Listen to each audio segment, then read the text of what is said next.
Kita kembali ke Ibu Gladys. Bu Gladys, kalau ini sejauh pengalaman Anda mungkin pernah ada perubahan desain sebelumnya gitu ya? Oke, kalau dari pengaruh perubahan desain itu ke konsumen seberapa besar gitu? Jadi pengaruhnya ke UMKM kami itu sangat besar ya. Apalagi kan kemasan awalnya itu untuk Abon, Panada, itu awalnya kan bening, Oke. yang pouch bening. Ya. Terus kita ganti rebranding ke pouch yang full print itu, full printing. Jadi di situ peningkatan penjualan itu meningkat. Jadi ternyata selama ini mereka tuh melihat juga dari sisi desain kemasan maupun kemasan. Kayak sambal itu kan awalnya kita pakai botol yang biasa kan. Terus kita ganti ke botol yang tutupnya kaleng itu. Di situ peningkatan order juga meningkat. Jadi dari fungsi kemasan juga berpengaruh untuk peningkatan penjualan ternyata. Oke, jadi itu sangat berpengaruh ya. Iya. Kalau dari penjualan itu bisa dibilang meningkat setelah ada perubahan gitu Iya, ya. setelah rebranding. Rebrandingnya, oke baik. Silakan mungkin ada pertanyaan di YouTube ataupun line telepon kami persilakan. 08219664. Ya, kembali ke Bu Gladys.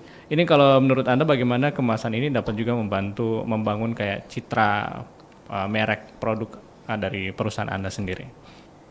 Jadi kemasan itu bisa jadi branding atau bisa jadi branding untuk UMKM kita sendiri.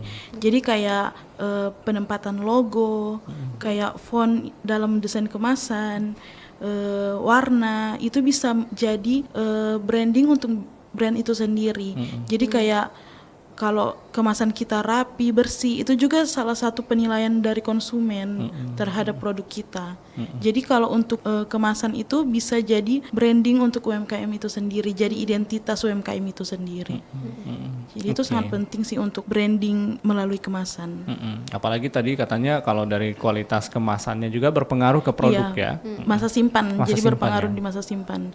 Jadi kalau dulu Abon kan kita pakai kemasan yang transparan itu kan, jadi otomatis masa simpannya itu kita nggak berani sampai 12 bulan. Kalau sekarang kan dia 12 bulan. Kalau dulu tuh biasanya kena retur dari toko karena tidak laku terjual, terus ada kemasan yang rusak, jadi seperti itu. Jadi kemasan juga berpengaruh. Kayak sambal kan itu kalau yang di botol lada yang pada umumnya yang kalau di toko-toko oleh-oleh sekarang kan ada yang botol biasa itu kalau kirim keluar itu bisa melebar minyaknya. Jadi itu salah satu ini sih kita ganti kemasan ke yang kaleng. Oke. Tapi tutupnya yang kaleng.